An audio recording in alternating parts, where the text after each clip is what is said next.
Next up is an enlightening one-on-one fireside chat. The topic is OTT 2.0, the next big boom in India. And we are in conversation with Goldie Behl, filmmaker, Rose Audiovisuals, joined by Samir Nair, CEO, Applause Entertainment. Over to you, Goldie ji.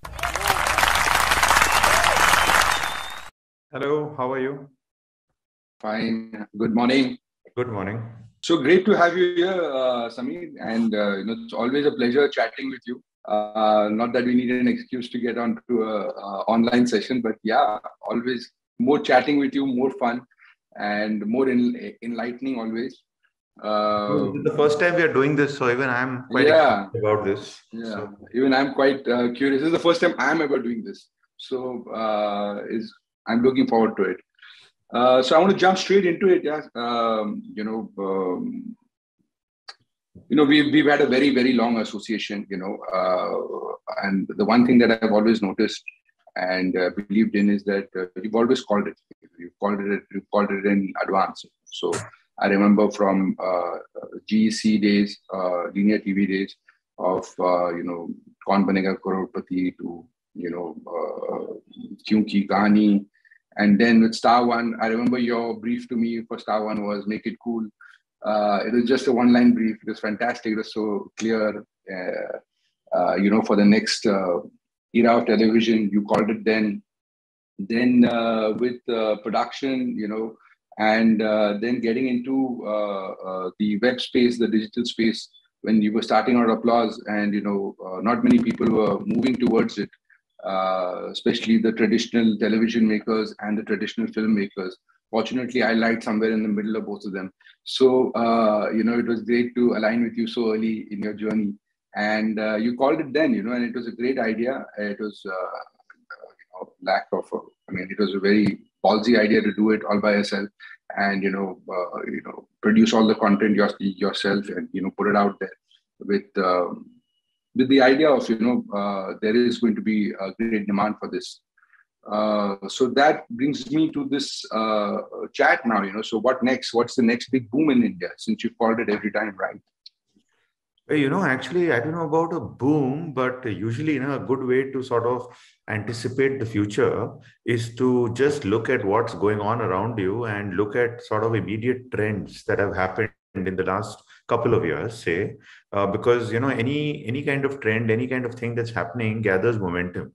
So usually what's going to happen in 22 will be an outcome of 21 and of 20, right? Because that's usually the way how life plays out. I was reading this article somewhere that said that 400 plus originals, web originals, were made in 2021 across all platforms, all languages, all genres, whether series or direct-to-platform movies. That's an outrageous number, right? 400 pieces of original content were made and put out on the streamers. And if that is any indication, then two things are going to happen now as we go forward. Is obviously, there's always this thing in India about being a volume market. I think we do ourselves a disservice by, historically, India has always been volume over value. And so we always talk about the big market that's there, and therefore the price can be low so that we can sell a lot more. But I think both of these are going to happen. Going forward, there's obviously going to be more volume because that is the size of the audience. That is the growth potential. We are currently, I think, the biggest SWOT platform now has got to about 40 million paying subscribers. The potential is to get to where TV is, which is 200 million paying subscribers or 200 million paying homes, if you will. So that's anyway a big gap between where TV has reached versus where OTT can get to. And I think what's also going to happen is that we're going to continually improve the quality, because I think audiences are seeing better stuff. They're seeing and consuming better stuff, not only from India, but from all over the world, because that's what the streamers do, that they sort of give you access to anything from anywhere. And the overall quality of the audience is improving. And if the audience improves, as you know, Goldie, we got to follow suit then. If the audience is smarter than you, then it's not going to work out for you. So, that's what we got to do. So I think that's what's going to happen. The next 4-5 years, if you will be more growth in the same sort of trajectory. More people coming onto this OTT universe, better quality production, better quality storytelling, we'll get brighter, cleverer, smarter at it. And, we'll sort of, get ourselves onto the world stage. Well, it's fantastic, and if you're saying it, it must be true. But, you said something about, studying the trends. But what I've noticed is the kind of content that, you've been greenlighting and, producing. You're actually a trend, trend bender, So is it following the trend and enhancing it more, or is it about, seeing what the trend is and then going in the opposite direction? Because most often than not, you've always gone against the trend. Look at all your success.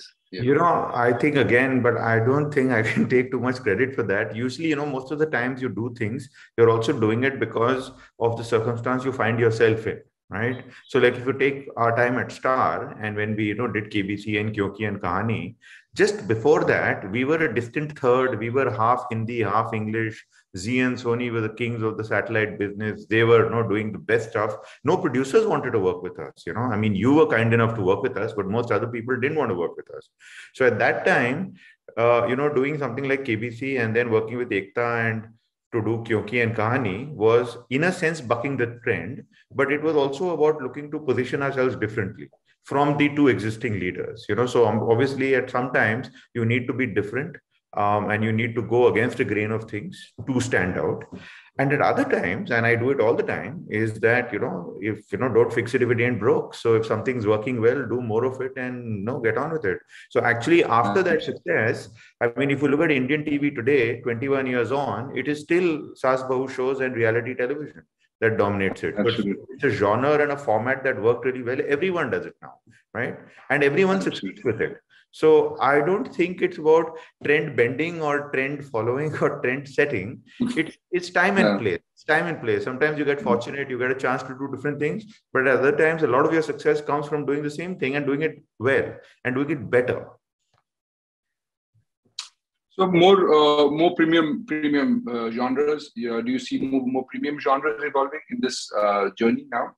I think so. I think now, because the quality of the audience is improving, that puts obviously more pressure on creators to tell better stories, to tell them better, to make them better, to also be able to compare. Because now, see, originally with TV, what happened is that you can make your show, you can put it on that channel, and it'll be compared only with things on the same platform, right? It's in that little universe that you exist in. If somebody wants to watch something on something else, they got to switch. With the streamers, what's happened is that you're right next to Squid Game, for example, or you're right next to Game of Thrones or whatever. So, I mean, that there's no getting away from that. And you're never gone away. With TV, it used to be, the show's over and tonight's episode is gone, it doesn't come back again. With movies, movie releases, you have a great weekend or a terrible weekend, but it's gone. Now, the stuff you're making is for posterity. It's always going to be there. So if it's bad, you're always going to be reminded that you made something really bad. So I think it will, that quality will improve. There will be new things that we'll keep exploring. Now, I think, sort of, no putting this genie back in the bottle. So I think now everyone wants to do different stuff. All the creators are very inspired, very motivated. They've seen all the great things that are happening all over the world. They want to do things like that in India.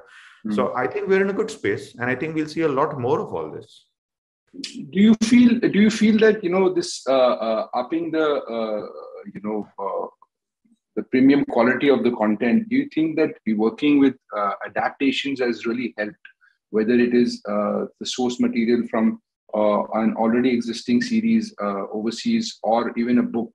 Because this is what I feel, that it's really helping us think differently. And sometimes when you're uncoding or decoding an international series, when you have to format it again for India, you actually realize the thinking behind it, and that really helps. For example, myself, to re-evaluate some original content that I am looking at. So, what is your view on? I mean, these the adaptations that we work on. Do they work why do they work as wonders? Well, whenever we do adaptations, we always look to get that the selection process right. Not everything can be adapted. So we are always looking for that universal story that can sort of get itself translated into a different country, into a different atmosphere, into a different milieu. where the sort of kernel of the story remains, and everything else is then reimagined around it, right? Because usually when audiences are seeing adaptations, they don't necessarily know about the original, right? And rightfully so, because you're not looking to do that. So that being said, I suppose, when we set out, we had this three-pronged strategy, obviously, to get some speed to market.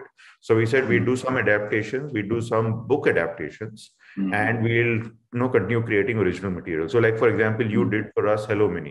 So that's a book adaptation. We did Scam. That was a book adaptation. We did Criminal Justice. That's a format adaptation. We did Hasmukh. That's an original. We did Andekhi. That's another original. So, I mean, we've done all kinds of things. Yeah, I agree with you. One good thing that the adaptation teaches you is it helps you to deconstruct and reconstruct an original story that's been done elsewhere. So you get a finer understanding of narrative, of rhythm, of screenplay, how they're doing it, why they're doing it. Many times you find in what they're doing obvious gaps or obvious, sort of things that are unanswered, which you can choose to fix or not fix. So it's a useful thing. And I think, listen, oftentimes the thing comes up about adaptation and original. I think not too much hullabaloo is made out of it. A lot of the greatest American shows are adaptations out of other shows. Homeland came from Israel. The Office came from Britain. The Night of is Criminal Justice. Even House of Cards. Martin's House of Cards. No. Martin Scorsese got his Oscar for Departed, which is Infernal Affairs, your favorite movie. Right? Amir Khan is now making Lal Singh Chadda, which is Forrest Gump.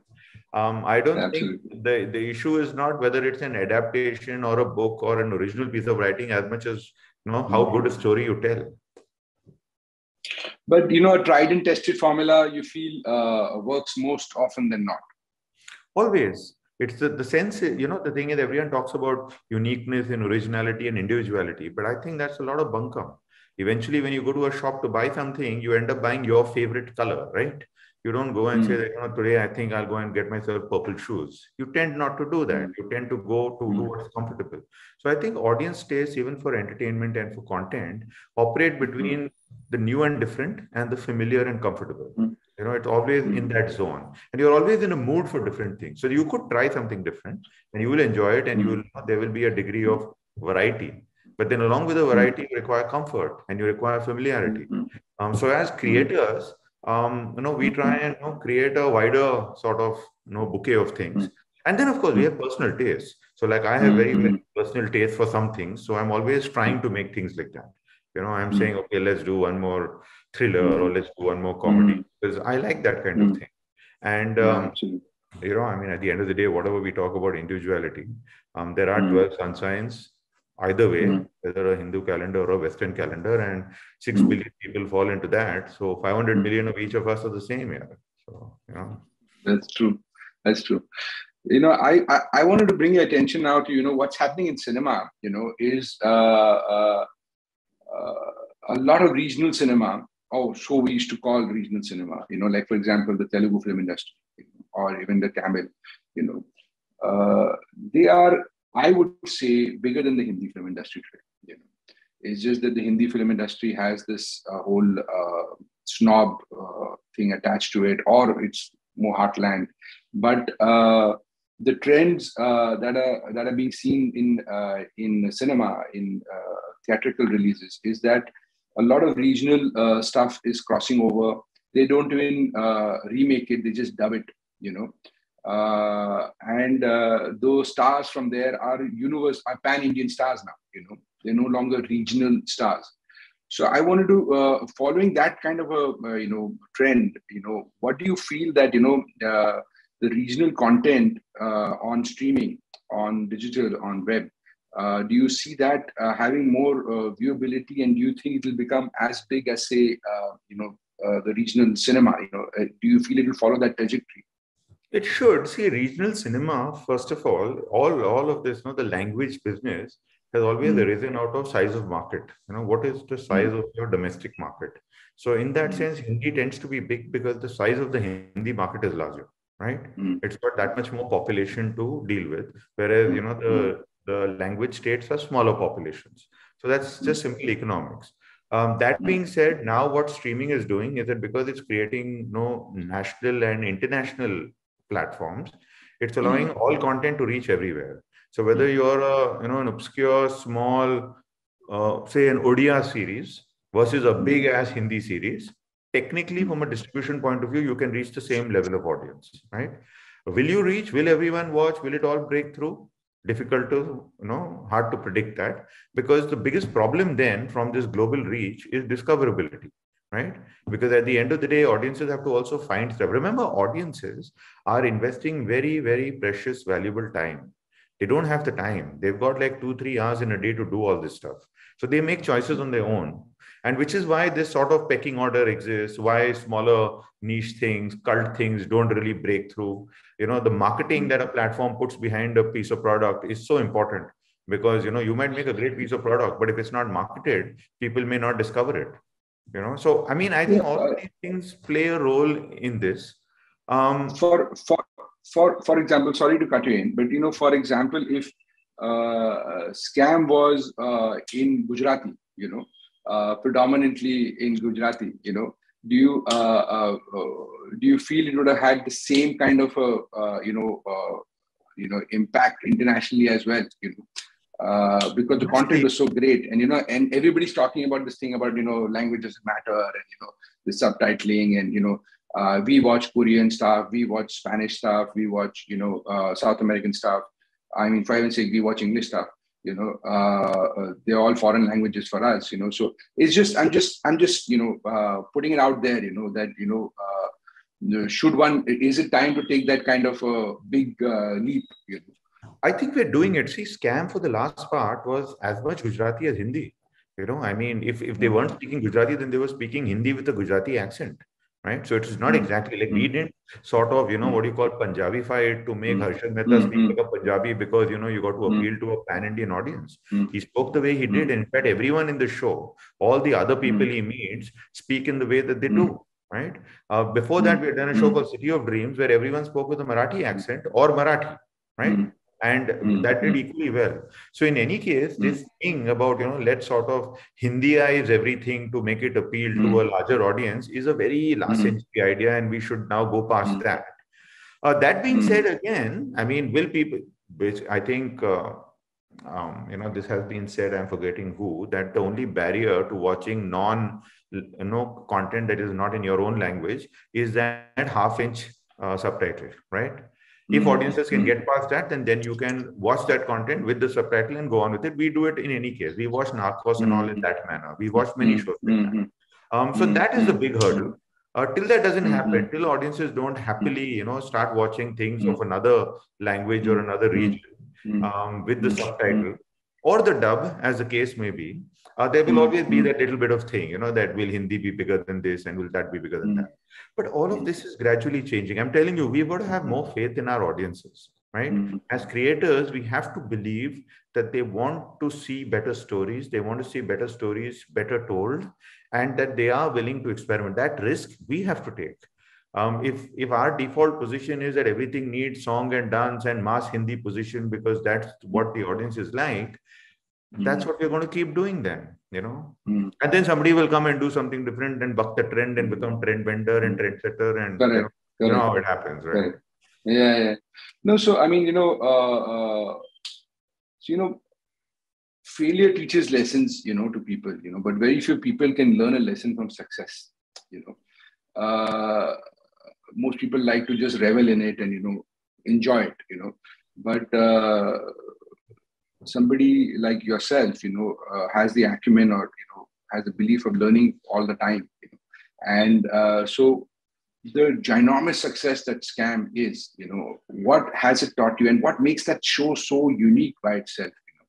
I would really like to, and everybody would really like to know, what is your inside the ring view on it, See, anything that we can talk about Scam now is always going to be in hindsight.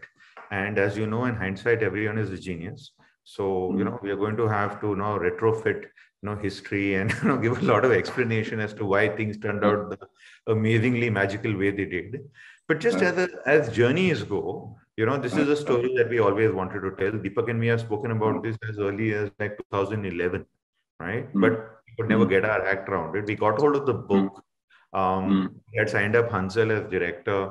When I mentioned to Hansal that I've got this book, he was most excited. He said that, in my younger days, whenever I told anyone, introduce myself, I said Hansal Mehta, and people used to say Harshad Mehta.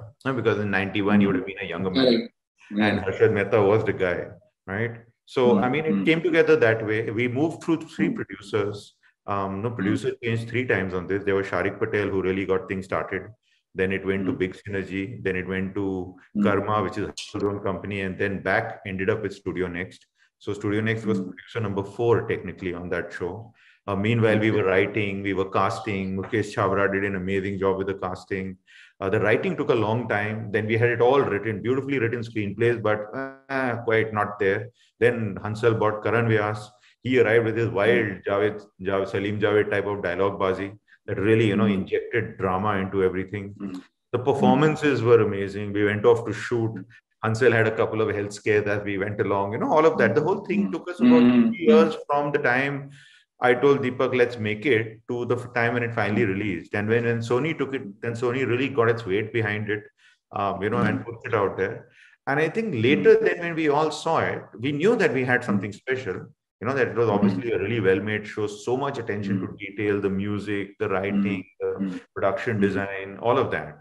So we knew we had something special. There was no doubt about that. We knew that, okay, we are probably onto something good. But the way it broke out and the way everyone took to it, and that whole that wild love for it is obviously we're very happy, and it's been an extremely wonderful outcome for all concerned. Absolutely. But yeah, I mean, I guess sometimes there's also a degree of planetary alignment. Sometimes things really fall into place.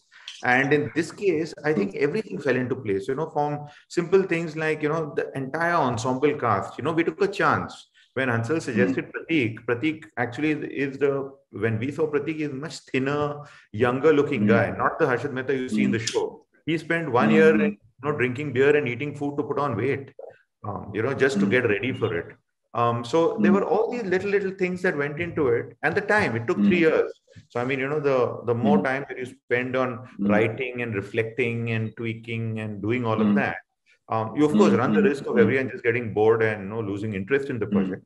But we stayed the course, and I think it all sort of came together really well in a unique way. And I hope we can do it again. I mean, with every project, you want to do that, right? You want to do it really, absolutely. And you want to give it your best shot. And we do. I mean, we try and do it, but sometimes things work out more magically than others. So does it weigh on applause when they are green lighting? I mean, stuff now that, okay, we got to find the next scam. I mean, what is the source of green lighting in applause? Although I've gotten myself a couple of shoots green lit from you, but I never put curiosity. I never put myself under that kind of pressure of, oh, now we got to make the next scam, or that everything we do has got to be that. Every show and every piece of content has its own sort of, its own genre and its own destiny. So, everything, appeals to different audiences in different ways. And that's what we try and do. What we are looking to do really is, to try and tell some unique stories. So the more sort of different or weird or sort of off kilter it is, the better. We're getting better at this. So, I mean, I think 3-4 years ago when we started out, we had a certain philosophy of how to approach the market. And I think it turned out really well. That how we approached it, 3-pronged strategy, international format adaptation, book adaptation, original writing, different genres, all of that. But now as we are progressing, we are getting better at it. We've learned from our own mistakes, and we've made quite a few. So, we know what to do or what not to do when things work, didn't work. And then we keep studying the market. I mean, we keep looking at what everyone else is doing. We see what audiences are seeming to like more or less. And everything becomes, a bit of, it's all collaboration. We work very closely with our creative partners. We work very closely with the writers, the directors, the people who are helping us make all this stuff. We talk to platforms, they talk to us. So I think there's no secret sauce in that sense. Just that, there are stories to be told, and we must try and tell as many stories as we can. The one big focus in our life now is that we have to keep doing these things better. I think quality is becoming an incredibly important thing in our life, and indeed in everyone else's life. So there's no such thing as Sasta Sundar Tikau. So, I mean, do you feel that, the era of, what web was known for, web series were known for, for just grabbing the eyeballs with a lot of sleaze and sex and, sensationalism, you think that era of that kind of content is, are we done with it? I think the audience exists for everything. It's just that as it expands, the only difference with the streaming business is that, it's a mass of niches as compared to TV, which is a mass audience. So in a mass of niches, there will always be, large enough niches of people who like sensationalism. I mean, if you look at the news channels, all are crazy news channels that operate. That's sensationalist nonsense, right? But there's an audience for it, and people like it. People like that. I watch that instead of Big Boss. Exactly. So there's an audience. It's more entertaining reality TV than actual reality TV. So I don't think we can turn a nose on anything, turn up a nose to anything. Everything will coexist. I suppose as platforms expand and their scale becomes bigger, it tends to become a little bit of more family and more sort of acceptable to a larger audience kind of thing. But I think all kinds will exist. I mean, even if you look at the international streamers, there are shows and genres which are quite edgy. And I don't think we should. I think they would need to be much more organic, to the, we did a show, Hello Mini, which had a certain amount of eroticism in especially in season 1.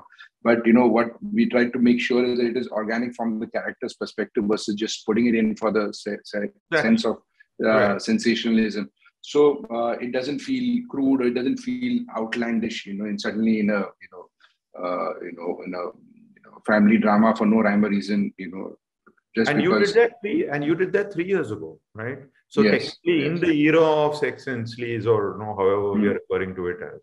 So I don't think that's a problem at all. And with regard to the regulation that surrounds us, the regulation is there. So I mean, there is always societal pressure, there's always regulatory pressure, and then there's always, the own stories that you're wanting to tell. So I think it's that combination that sort of pushes this forward.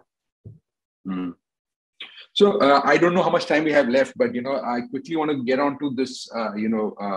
There are a couple of other questions that we had lined up, but I'm going to jump straight to there's a lot of exciting movies that you guys are doing, and people are really excited about it, So what is your take on movies on OTT, and what kind of genres, is it any different from cinema, watching in an enclosed space in a big screen versus there are some very obvious assumptions that we all go with, that there is a kind of genre that works. Big screen spectacles will work on big screen, event movies and all that stuff, But beyond that, what is the kind of stuff that you're, going forward with on cinema, on movies, and what is the kind of movies that will work on, say, an OTT platform? So, the way the theaters work is that the entire theatrical experience is first of all linked to people lining up and buying tickets, right? Which is that you got to get people to part with their cash first, and then go inside and buy popcorn and watch a movie, and then it comes into the spectacle or the VP or the comedy or whatever. So originally what happened is that because there was only theaters and then the window and then pay TV and then finally free TV, theater was the place you went to see the movie first, right? If you wanted to see it. If you wanted to wait for 6 months, you could. Otherwise, you wanted to see it, you could see it right there. And you had to pay money for it. And you were happy to pay all kinds of money for all kinds of cinema. I think the way it's all playing out now is that because the streamers are available and because you can get to see so much content very quickly, there's a little bit of differentiation that what will people pay for to see in a theater, right? So that is becoming a distinction. I think that's the way to look at it, because everyone keeps getting caught up into a big spectacle movie is, you'll get a lot of money for it, but we've seen enough examples of even that not happening.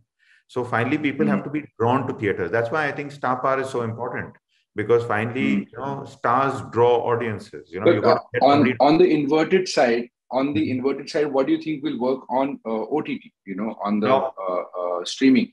So what happens with streaming is that now, because the series are so strong and so well made, and they're introducing all kinds of new actors and everyone, it's not to say that therefore a big star thing won't work on OTT because that's for the theaters. I think we make a mistake in trying to bracket or box anything.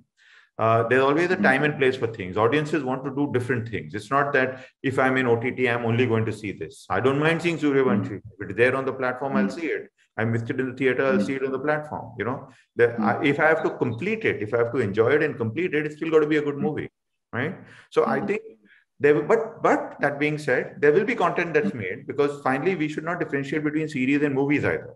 Finally, it's a piece of content arriving on a platform that creates a tentpole or a stunt, right? So if we create a series of an X genre, it can also make a financial thriller movie, right? Which is cast in a particular way, and it's not it's not your your wild A-list superstar kind of thing, and that will be a movie standing in itself. I mean, HBO has done so many movies of this kind, right? In the last 20-25 years, half the movies we see on Hotstar are excellent HBO original movies, right? So there are stories to be told, and there are stories to be told which will end up on A platform or B platform, depending on you got to get the economics right. I think that's the most important. And I think with theaters and the pandemic combined, you got to really ask yourself that put yourself in that place and ask that, will you pay money and stand in a line and buy a ticket? If you won't, then no one else will. True. Finally, very little time left, but we're all really excited, and especially I am really excited about your collaboration with Amar Chitrakatha, and really looking forward to that content actually coming out, and animation, and my love for comic books as well and graphic novels. And so when do we get to start seeing some stuff, and what's your take on this animation? Well, are they biased for, are the viewers for? I know Hanuman did reasonably well on Hotstar, but knowing you'll have something else up your sleeve, See, with ACK, I'll tell you what we are doing specifically. I'm a big fan. I really love the brand. I've grown up reading those comics. And so it's something that I've been wanting to do for the last, I think, 15, 18 years. So, finally got lucky and were able to do this deal with ACK and Preeti. So here we are. So what we want to do is we want to animate all the comics. And the plan for that is to really do it, at a really, at the current, modern level of animation, the way it's being done globally. And for two parts. One is to, take it to, younger audiences of today, and to also take it to global audiences. Because I think this Indian culture, the Indian stories that ACK has captured so well, is something that we must export. We must export both to international audiences and to younger audiences. We must know. Absolutely. I mean, there is no distinctive Indian animation take at the moment. There is Japanese, there is Korean, there is American. But the Indian take on animation is something that one is really looking forward to, which is really unique as well. And what we're excited about is that there are such wonderful animation companies who are already doing good work and working with the best international companies. So in that sense, we don't have to reinvent the wheel. We can work with Cosmos Maya or Toons, or there are so many companies who are doing excellent work already. So we are talking to all of them and trying to figure out how best to do that. When we hope to release it to the world by in 23. It takes that much time. The animation is tough going and not easy to do, but we are really excited. And beyond that, then I would love to. I would love to know which direction you're going. Are you going 2D retro? Are you going 3D, very Pixar? I'm really excited about it. It'll be fun. I'm going to come and steal a glance in your office. It'll be fun and modern, and you can help advise me. Let's talk about that. Absolutely. Let's do that. Right. So great having you here, Samir. And always, like I said in the start, we've run out of time. I don't know whether too many people know, but Samir and we can talk the whole night. So I think this much time wasn't enough for us. But looking forward to catching up once again. It's such a pleasure and always so insightful, talking with you and learning from you constantly. Thank you so much. Thank you, IWM. Thank you, everyone. Oh yeah, and thank you, IW. I forgot about that. Thank you. Thanks. Thank you. Thank you very much, Goldie ji and Samir sir, for that wonderful fireside chat.